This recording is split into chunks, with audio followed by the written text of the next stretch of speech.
কিভাবে আমরা সঠিক ডিসিশন নিতে পারি, অর্থাৎ যে সিরিয়াস বিষয়গুলোতে সেই সময় আমাদের যে তাৎক্ষণিক ডিসিশন নিতে হয়, সেই সঠিক ডিসিশনটা আমরা কিভাবে নিতে পারি।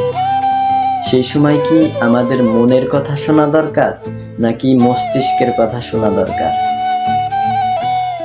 তো গাইস, তোমাদের ভালো রাখা আমার একটা দায়িত্ব। তো তাই তোমরা যদি এই রকম ভিডিও পেতে চাও তো আমার চ্যানেলটাকে সাবস্ক্রাইব করো এবং লাইক বাটনে ক্লিক করো এবং সর্বশেষ বেল আইকন বাটনে ক্লিক করে অল করে রেখে দাও, যাতে আমার ভিডিও ছাড়ার সাথে সাথে তোমাদের কাছে পৌঁছে যায়। এবং এই সব ভিডিও তোমাদের ভালো রাখার জন্য খুবই অপরিহার্য, বা তোমাদের সবার জীবনেই প্রয়োজন এই সব ভিডিওর। তো লাইক দিতে তো টাকা খরচ না, দাবিয়ে দাও। তো ডিসিশন নেওয়ার সময় আমরা মনের কথা শুনব নাকি মস্তিষ্কের কথা শুনব? তো আগে ডিসিশনের কিছু কথা বলা যায়।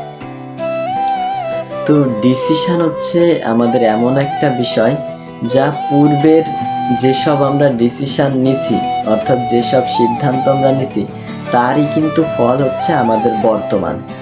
অর্থাৎ আমরা পূর্বে যদি কোনো খারাপ ডিসিশন নিই তো আমাদের বর্তমান খারাপ হবে, এবং আমরা যদি পূর্বে কোনো ভালো ডিসিশন নিই, অর্থাৎ ভালো সিদ্ধান্তটা নিই, তো আমাদের বর্তমান কিন্তু ওরকমই সুন্দর হবে।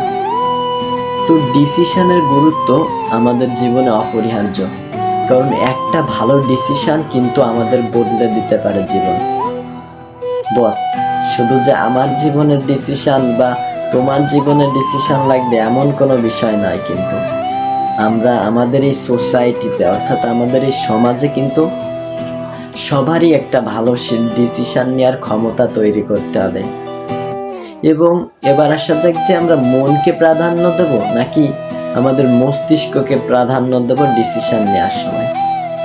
তো আগে আসা যাক যে আমরা মনকে কোন কোন ক্ষেত্রে ডিসিশনে বাধা প্রদান করব না।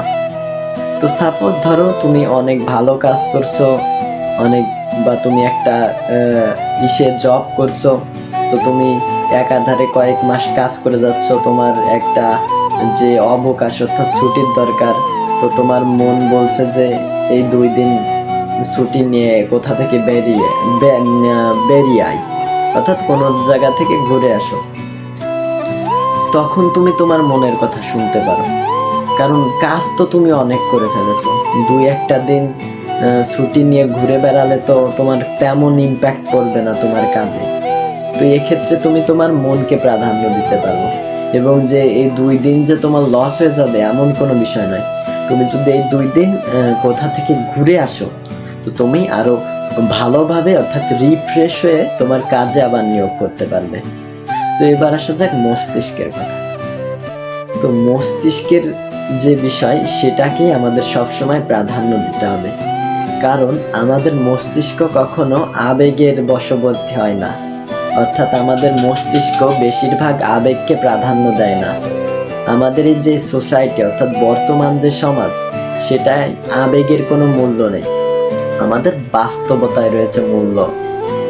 বস, তোমাকে বুঝতে হবে যে আবেগ দিয়ে কখনো জীবন চলে না, এটা তোমাকে বুঝতে হবে যদি তুমি চাও তোমার জীবনে উন্নতি করতে।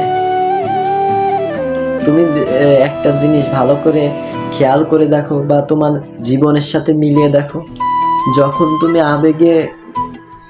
আবেগের বশে কোনো সিদ্ধান্ত নাও, তখনই কিন্তু তোমার সিদ্ধান্তটা ভুল হয়। যেমন আমাদের পরীক্ষায় খারাপ রেজাল্ট, সেই ছবি দেখে আমরা বলে দিই যে না, একদিন পরে একবারে ফাটিয়ে ফেলবানি, একবারে পরীক্ষায় পুরো পাস মার্ক লিখে দিয়ে আসবানি। আবার আবেগে পড়ে কিন্তু আমাদের সব সমস্যার সৃষ্টি হয়। তো আমাদের আবেগকে কখনো প্রাধান্য দেওয়া যাবে না, এবং এই আমাদের মস্তিষ্ক বেশিরভাগ আবেগকে প্রাধান্য দিতে চায় না, কিন্তু এর অপর দিকে যে মন রয়েছে সেটা সব সময় চায় আমাদের আবেগকে প্রাধান্য দিতে। তো আমাদের উচিত সবসময় আমাদের মস্তিষ্ককে প্রাধান্য দেয়া, কারণ আমাদের মস্তিষ্ক সবসময় চাই বাস্তবতাকে অবলম্বন করতে, এবং বাস্তবতা আমরা তখনই শিখি যখন আমরা আমাদের সমাজে বিভিন্ন মানুষের সঙ্গে মেলামেশা করি, তাদের সঙ্গে কথাবার্তা বলি, তো এবার আসা যাক যে ডিসিশন আমরা কোনটা কোনটা অনুযায়ী আমরা ডিসিশন নেব এবং কি খুব তাড়াতাড়ি আমাদের ডিসিশন নেওয়া উচিত কিনা। তো বস, তোমাদের উদ্দেশ্যে লাস্ট একটা কথাই, ডিসিশন কিন্তু বারবার নেওয়া যায় না। সো একটা লাইফ একটা ডিসিশন, এই ডিসিশনটা অবশ্যই তোমাকে ভেবে চিন্তে নিতে হবে, কারণ তোমার একটা ডিসিশনের জন্য কিন্তু তোমার পুরো জীবনটা নষ্ট হয়ে যেতে পারে বা বরবাদ হয়ে যেতে পারে। তাই আমি তোমাদের বলবো যে ডিসিশনটা নেওয়ার সময় অন্তত একটু হলেও ভেবে চিন্তে করো। So that's for today, I will catch in the next day. আল্লাহ হাফেজ।